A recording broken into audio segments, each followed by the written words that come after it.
Hey, everybody. Welcome to the Sports Beat with Richard Holdridge, presented by Georgia Alabama Sports Live. And you are listening to us on WQEE 99.1 FM, the key out of Noonan, Georgia, home of Southern Sports. And this is it. We made it.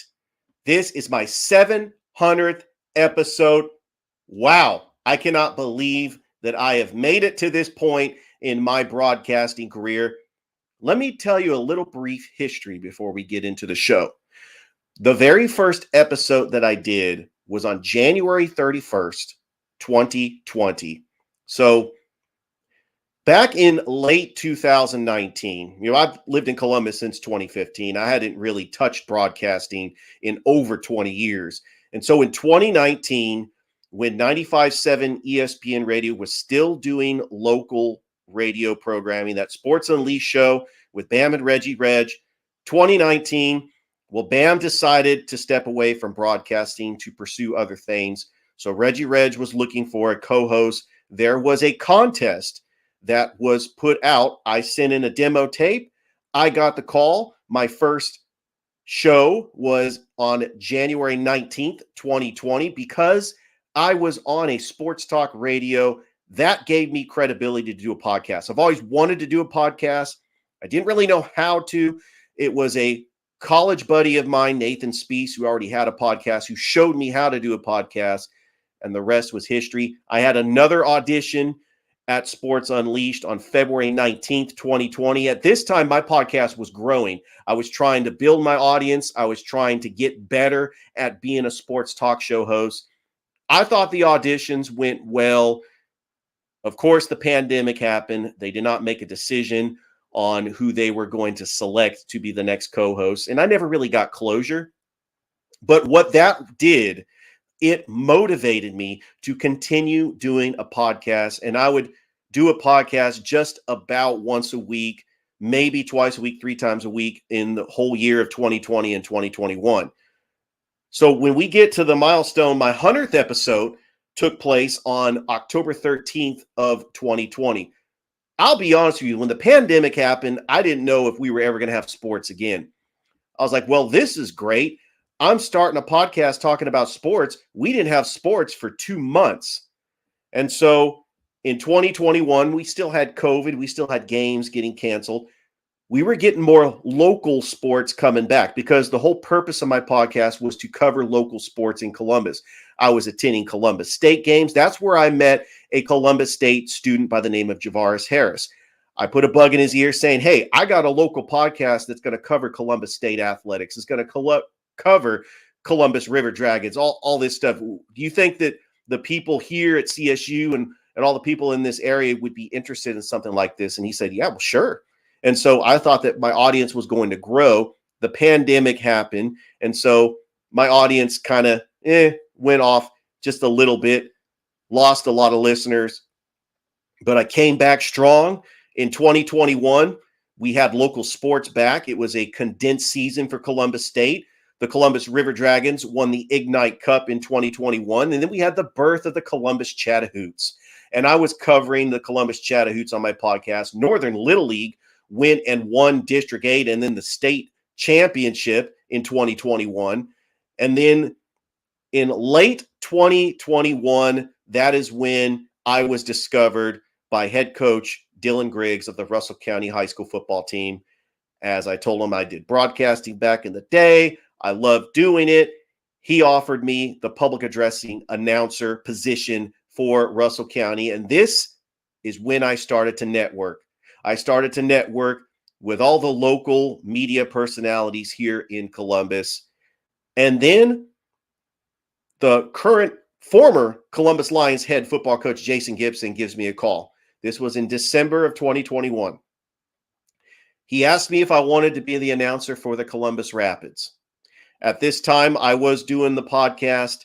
I was getting guests on. I even had Hall of Fame broadcaster Scott Miller. He was gracious enough to be on the podcast. And then I also got a call from Brian O'Neill, the station manager at WQEE, asking me if I wanted to have a radio show. Well, how can I not turn that down? Being on the radio 5 days a week And so my first episode on WQEE aired on January 31st of 2022. Now, it was a half-hour show from 5 to 5:30, and it was a good lineup. Rick Smith was on before me from 3 to 5, and then right on after me is also another Columbus legend, Bryce Kuhn. He had a show from 5:30 to 6. He's now working for 24/7 Sports at LSU. And so it was a great lineup. I was just happy to be on that lineup. In September of 2022, right when we had football season, that show extended to an hour, and then it got moved to 2 to 3, and that's where I have been ever since. And this is my 700th episode, and I've had some milestones here in my broadcasting career to include my 500th episode, which was aired at Ivy Park Sports and Grill, and it was live streamed there. This episode is live streamed on Facebook Live and also on my YouTube channel. So go and like the Facebook page, The Sports Beat with Richard Holdridge, and go and like the YouTube channel. Just type in The Sports Beat with Richard Holdridge and subscribe to my YouTube channel. I'm trying to get 100 subscribers by the end of the year. So that is a good goal to have, is I'm going to have all these shows on there as well, because YouTube is really where everybody's watching these shows anyway. So on this show, I want to talk about what is going to happen now that we have football, and the NFL is going to happen next week. We got high school football, college football, the NFL.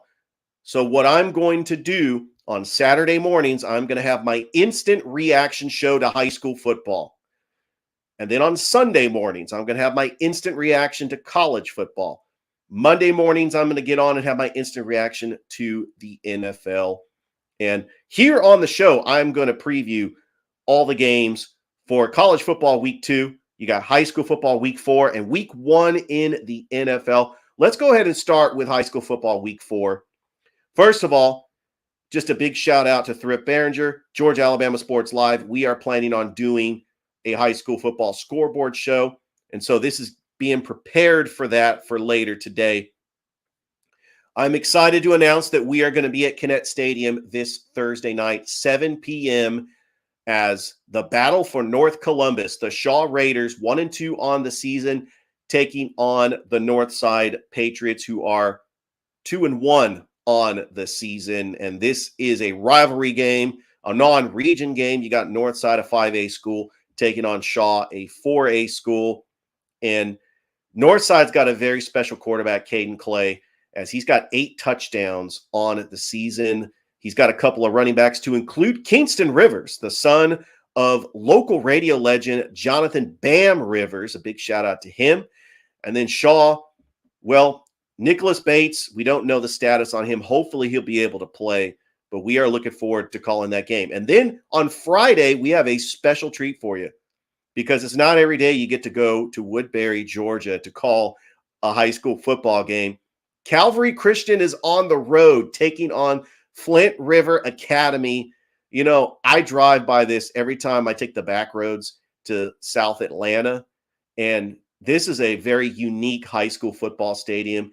Woodbury is a very unique town with about 1,000 people.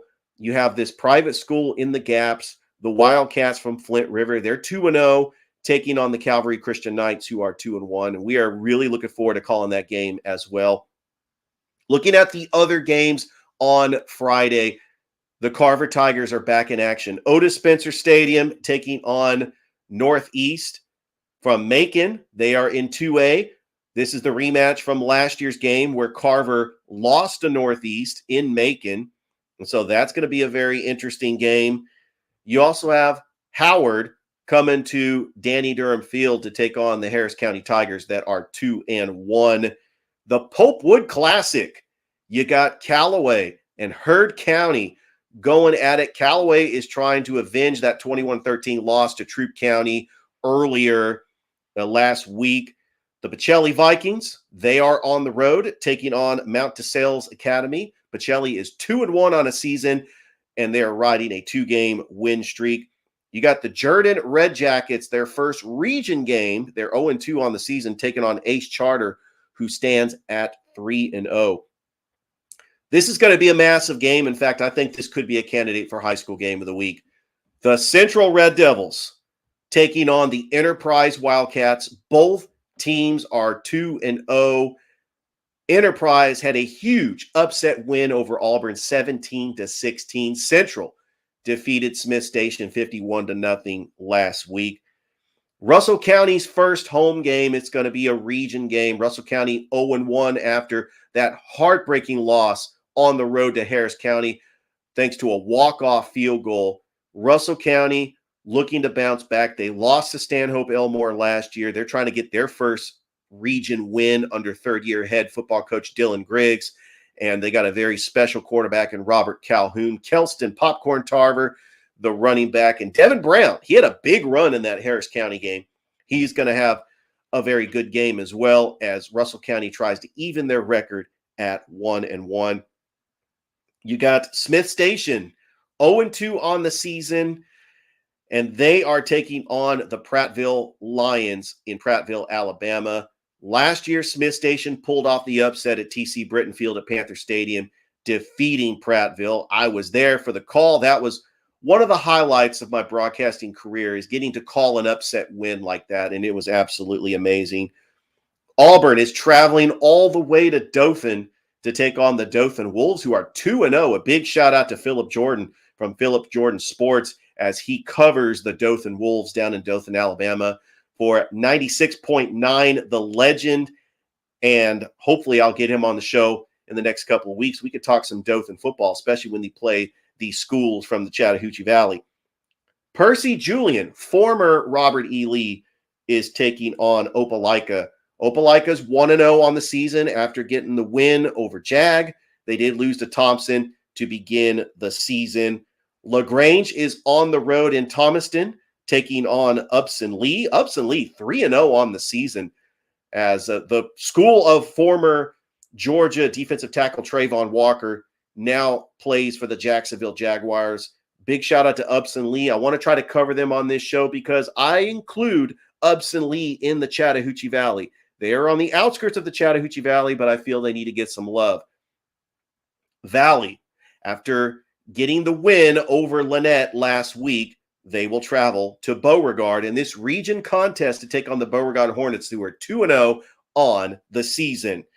Sachs, they are going to be on the road taking on the Beulah Bobcats. Beulah lost a heartbreaker last week, 14-12 to the Lochapoka Indians, and they're trying to bounce back and get a victory. This is a team that only won one game last year, and they did win their opener against Abbeville. Lamar County is in action, taking on the Manchester Blue Devils. Manchester looks spectacular, defeating Bowden in week 1 and then defeating the Columbus Blue Devils, a 3A school at Kinnett Stadium last week, 54-3, as Lamar County comes in to try to steal a victory. Chatco taking on a 4A school up in Atlanta, North Clayton. Chatco trying to get their first victory of the season. They are 0-2. How about Marion County? They are 2-0. They are on the road taking on Hawkinsville. Schley County is on the road taking on Blakely County. This is a rematch from that game last year where Blakely County did upset Schley County. And then Twiggs County is taking on Central of Talbotton. Let's go on to some of the other games. That is about it. No, we do have Spencer, Troup County, and Taylor County all on a bye for week 4. And so a busy football week once again. One thing I love about these weeks is that you get football for 5 straight days: Thursday nights, Friday nights, Saturday nights, Sunday nights, and Monday nights. And it really is special this Labor Day weekend. We still have one more game for week 1. We got Clemson and Duke. Looking forward to this quarterback matchup. And then we get ready to preview week 2, which the big game that everybody's talking about for week 2 is Texas at Alabama. 7 p.m. on ESPN in Tuscaloosa. Alabama looked amazing against Middle Tennessee State. Jalen Milroe had 3 touchdown passes, 2 touchdown runs. Can the Texas defense keep him in the pocket and make Jalen Milroe throw the football? And I just want to see more opportunities for Alabama to spread the football around. Isaiah Bond had a pretty good game against MTSU. Jermaine Burton hoping to step up. Ja'Cory Brooks. I'd like to see more of the tight end involved, but Jace McClellan. I mean, Alabama running backs, they just plug and play. Think of all the running backs that has gone on before to play in the NFL, like Derrick Henry, Eddie Lacy, TJ Yeldon, Brian Robinson, Najee Harris, Damian Harris, Jahmyr Gibbs, who's playing for the Lions. They're going to play the Kansas City Chiefs this Thursday night. Alabama running backs, Jace McClellan, he's going to have a very good game against Texas. And that offensive line for Alabama could be the best in all of college football. But all eyes are on Colorado. After having the upset win over TCU, now they take on a Nebraska team who let one slip away against Minnesota. Matt Rule does not want to go 0-2. Colorado having their home opener in Boulder. The fans are going to be rocking. You know that Dion is going to get them to play hard. And I think that Colorado has two Heisman contenders this early in the season. Shedeur Sanders, who had 5 touchdowns, 510 yards. And Travis Hunter, the two-way player, had a big pick at the goal line, and he also had 110 yards receiving with a touchdown. I think that he could be a Heisman contender as well.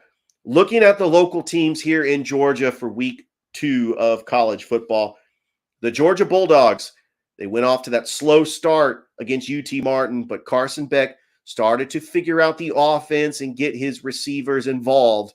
They're taking on Ball State, noon kickoff in Athens, and hopefully they could make some mistakes, and I think that they can win the game. But you got to remember, the last time they played a MAC team, Kent State, 39-22. We were all on pins and needles. So that could possibly happen again. Georgia had 2 of them last year against Kent State and Missouri. I still think this Georgia team is one of the top teams in college football. If you're the average Georgia fan, you want them to three-peat, but you have no idea how difficult that is. Only one team in the history of college football has ever three-peated, and that was the Minnesota Golden Gophers back in 1934, 35, and 36. It has been close. There has been some teams that have three-peated before, that could have three-peated before. I think of 2013 Alabama if it wasn't for the kick 6. I think of USC if they didn't lose to Texas. It is going to be very difficult, especially since Alabama looks loaded. I think there's a collision course between Georgia and Alabama. Probably number 1 versus number 2, undefeated. This is a perfect world that Alabama and Georgia play in the SEC championship. How cool would that be? And then the loser probably still get into the college football playoff. But let's see what the landscape of college football looks like. Don't be a prisoner in the moment and think after week 1 that, oh, Colorado can go undefeated and win the Pac-12. No, they have a very tough schedule. Oregon, USC, you name it. They got a lot of great teams because the Pac-12, 13-0, they really made a statement, and I can't believe this conference is just going away. And I'm from California. I love the Pac-12, and it's just going to be disappearing. Anyway, Georgia Tech, heartbreaking loss to Louisville last week. They had a 28-13 lead, and they could not hold on to the lead. They're back at Bobby Dodd Stadium. I want to see the development of Haynes Keene as a quarterback. They're taking on South Carolina State at Bobby Dodd. I like this matchup, Georgia Southern and UAB. You know, Trent Dilfer is really going to make an impact for the UAB Blazers. You know, they do play Georgia in a couple weeks. Hint, hint. We'll talk about that game in later shows.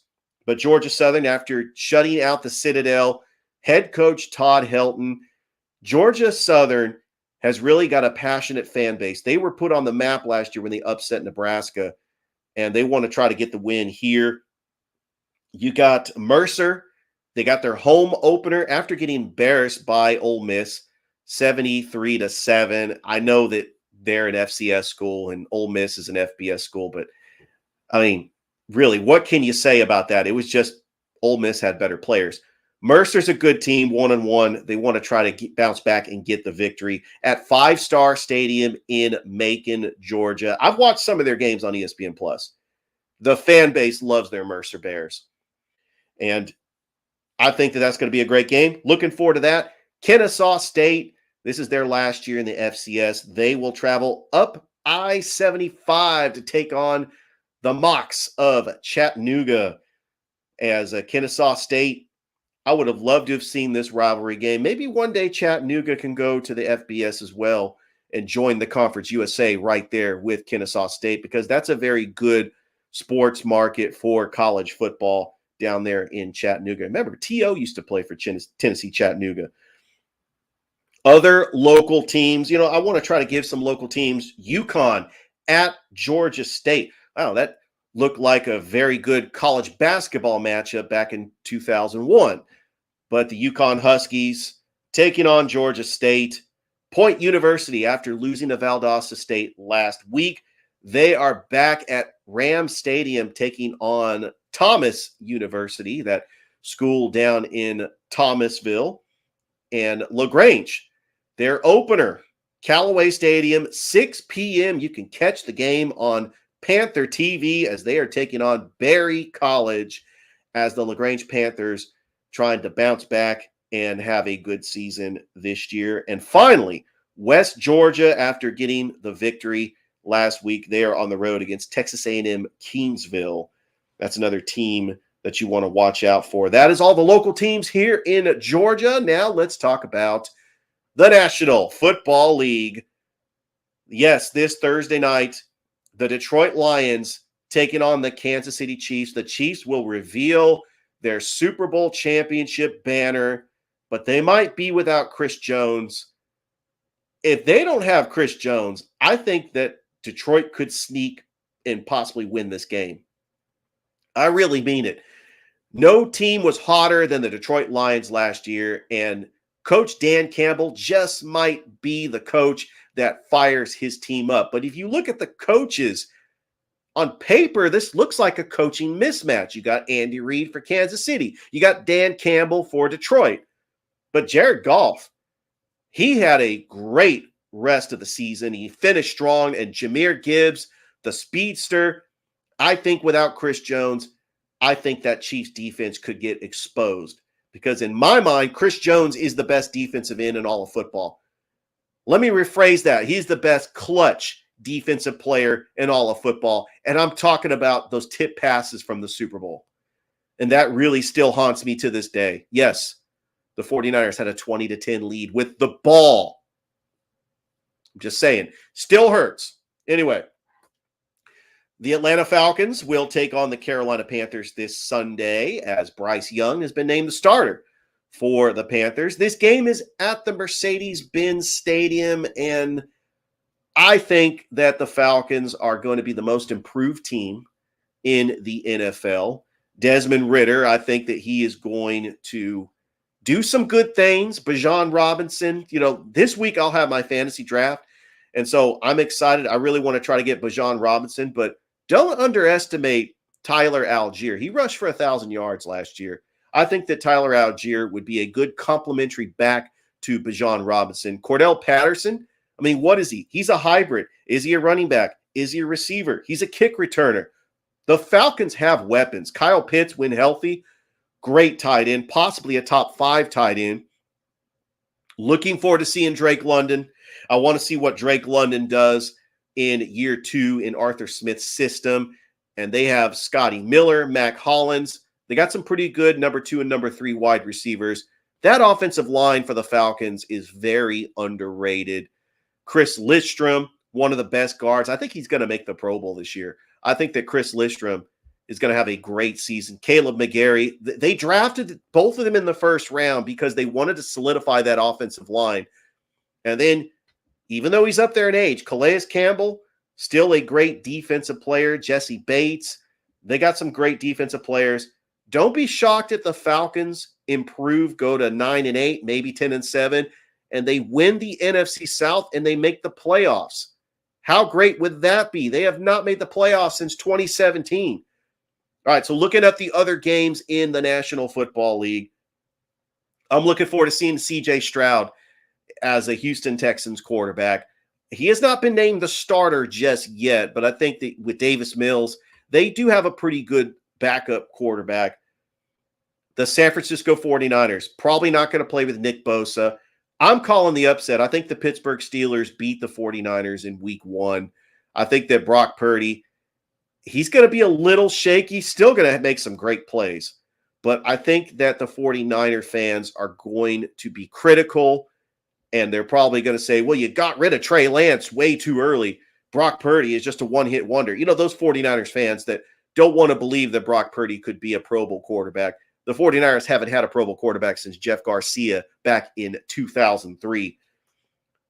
Some of the primetime games. You got the Cowboys and the Giants. Sunday Night Football. I also think the Eagles and Patriots are going to be one of the primetime games as Jim Nantz, Tony Romo. You know, I'm glad that I do have the NFL Red Zone because I love just watching all these games. And then the Monday night game, the debut of Aaron Rodgers, the Buffalo Bills going to the Meadowlands to take on Aaron Rodgers and the New York Jets. Wow. So looking forward to that game. I'm looking forward to the entire weekend of football. This has been a great show. My 700th episode. But don't forget, you can also catch this show on WQEE 99.1 FM, The Key in Noonan, Monday through Friday from 2 to 3. Thank you, everybody, for watching another episode of the Sports Beat with Richard Holdridge. What we're going to do now, we're going to go ahead and take a break for the radio station. And then when we come back, I'm going to have some more show for the radio station. But I'm signing off here on Facebook Live and YouTube. Don't forget, you could also catch a rebroadcast of this show on Apple Podcasts, Spotify, or wherever you get your podcasts. Hope everybody has a great rest of your evening, and I am out of here.